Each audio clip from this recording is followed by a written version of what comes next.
آدم اور حوا دنیا کے پہلے انسان ہونے کے بارے میں، آخرت کے بارے میں ابھی سائنس خاموش ہے، انکار نہیں کر رہی ہے۔ جو ریسرچ آگے بڑھے گی انشاءاللہ 50-100 سال میں، اس سے بھی پہلے انشاءاللہ بہت قوی امید ہے کہ ہم اپنے کانوں سے وہ خبریں سن لیں کہ سائنس نے یہ تائید، ان کی ریسرچ آئی ہے کہ ہاں مرنے کے بعد ایک زندگی آنے والی ہے، جنت و جہنم ہے۔ ایسی تک تو انہوں نے تائید کر لی۔ ویسے اسلام کو کسی کی تائید کی ضرورت نہیں، پوری دنیا ایک طرف ہو اور اسلام ایک طرف ہو الحمدللہ، لیکن جن لوگوں کا ایمان سائنس کے اوپر ہے، جو سائنس ہی کو سب کچھ سمجھتے ہیں، ان کے لیے میں کہہ رہا ہوں کہ 80% انہوں نے قبول کر لیا، اس سائنس نے تائید کر دی ہے۔ ایسا پاکیزہ مذہب اللہ پاک نے ہم کو عطا فرمایا ہے۔ لیکن دوسری طرف معاملہ یہ بھی ہے میرے بھائیوں کہ ہمارے گھروں میں 20% اسلام ہے، 80% اسلام ہمارے گھروں میں نہیں ہے۔ مشکل سے 20-25% ہم اپنے گھروں کا جائزہ لیں۔ میرے گھر کا میں سروے کروں، آپ کے گھر کا آپ سروے کر لو، آپ اپنی زندگی کا جائزہ لے لو، میرے اندر کتنا اسلام ہے؟ مشکل سے 20-25% ہے۔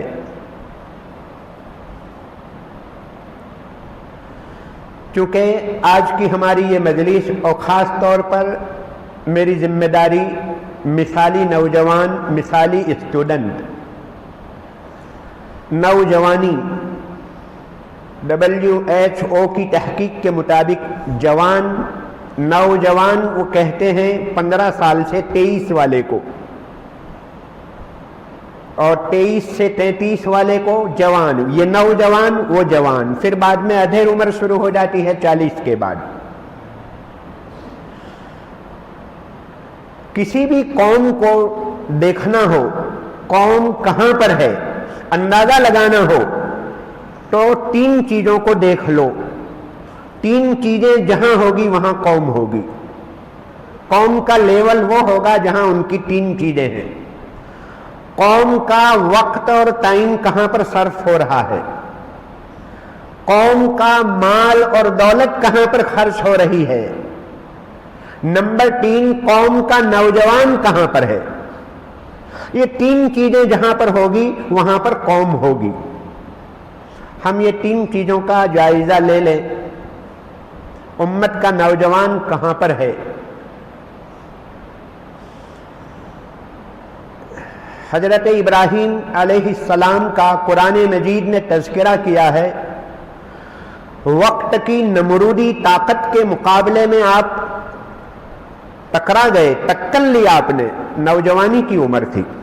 سمعنا فتى يذكرهم يقال له ابراہیم، فتن یعنی نوجوان۔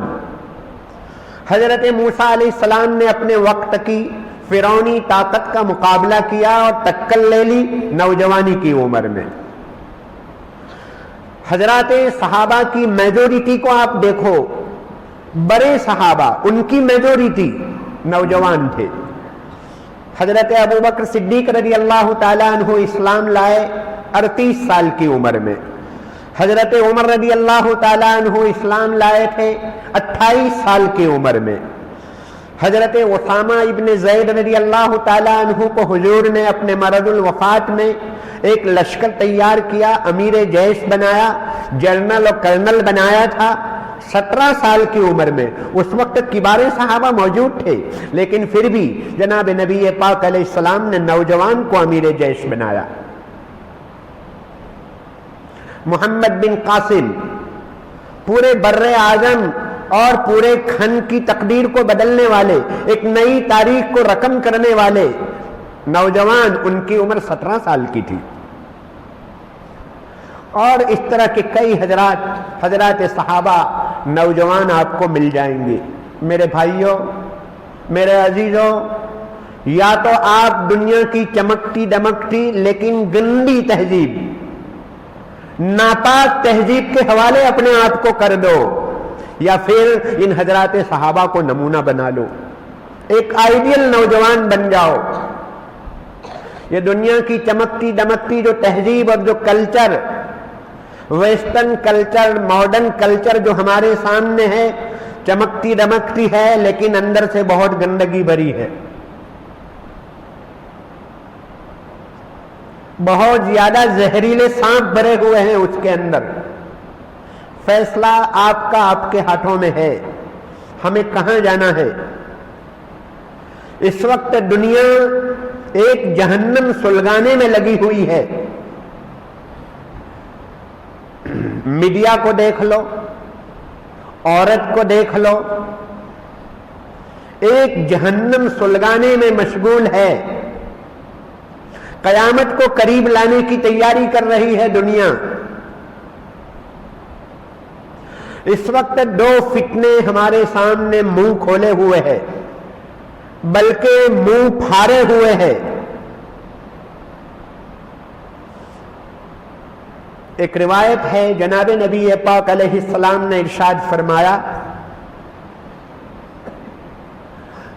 الدنیا حلوۃ خضرۃ ان اللہ مستخلفکم فیہا فینظر کیف تعملون فاتقوا الدنیا واتقوا النساء۔ دنیا سرسبز شاداب ہے، میٹھی ہے، بھانے والی، لبھانے والی۔ پھر آگے فرماتے ہیں، اللہ نے تم کو نائب بنایا ہے دنیا میں تاکہ دیکھیں کہ تم کیسے اعمال کرتے ہو۔ عورتوں کے فتنے سے بچو اور دولت کے فتنے سے بچو، دنیا کے فتنے سے بچو۔ دو قسم کے امتحان اس وقت ہمارے سامنے ہیں۔ ایک دوسری روایت میں جناب نبی پاک علیہ السلام کا ارشاد ہے، من تضمن لی شیئین، جو دو چیزوں کی ضمانت اور گارنٹی لے گا تو میں اس کے لیے جنت کی ضمانت لیتا ہوں۔ ما بین لحییہ و ما بین رجلیہ، اپنے دو جبروں کے بیچ کی چیز یعنی زبان۔ زبان سے مطلب ہمارا بول، ہماری گفتگو، اور زبان بول کر یہاں پر کھانا پینا بھی مراد ہے، یعنی وہی بات ہے دولت۔ دولت کے امتحان میں جو آدمی کامیاب ہو جائے، اور دوسرا فتنہ ما بین رجلیہ، دونوں پاؤں کے بیچ میں یعنی کہ شرمگاہ۔ یہ دو فتنے، عورت اور دولت کا فتنہ، یا یوں کہو مال و جمال کا فتنہ، یا یوں کہہ لو روپ اور روپیے کا فتنہ، یہ دو فتنے اس وقت ہمارے سامنے ہیں۔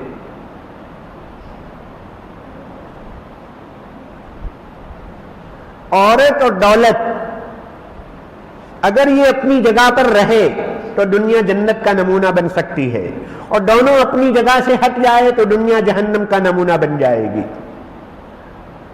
بڑی ضرورت ہے ان دو چیزوں کو اپنے مقام کے اوپر رکھا جائے۔ عورت اور دولت یہ دو امتحان ہیں۔ میں نے آپ کے سامنے جو آیت شریفہ تلاوت کی ہے، جس میں بظاہر ایسا معلوم ہوتا ہے کہ آج کی اس مجلس سے اس کا کوئی جوڑ نہیں ہے۔ آیت شریفہ میں یہ کہا جا رہا ہے کہ احرام کی حالت میں تمہارے قریب شکار آئے گا، اللہ امتحانی طور پر شکاروں کو بھیجیں گے تاکہ احرام والے کا امتحان لیا جائے۔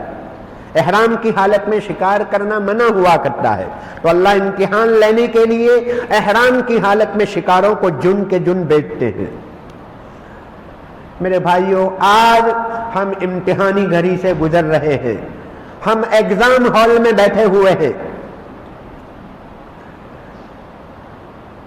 آج سے 20-25 سال پہلے کوئی ننگی تصویر کو دیکھنا اس قدر آسان نہیں تھا، لیکن آج ذرا آپ نے انگلی ہٹائی، آگے پیچھے ہو گئی، آپ سیدھے پہنچ جائیں گے وہاں پر۔ ہم ایک ٹرننگ پوائنٹ پر ہیں، پوری دنیا اس وقت ٹرننگ پوائنٹ پر ہے، اور خاص طور پر آج کا نوجوان ٹرننگ پوائنٹ پر ہے۔ پل صراط کے اوپر چلنا ہے، ایک طرف خیر ہے ایک طرف شر ہے، ایک طرف جنت ہے ایک طرف جہنم ہے۔ فیصلہ ہمیں خود کرنا ہے کہ مجھے کہاں جانا ہے۔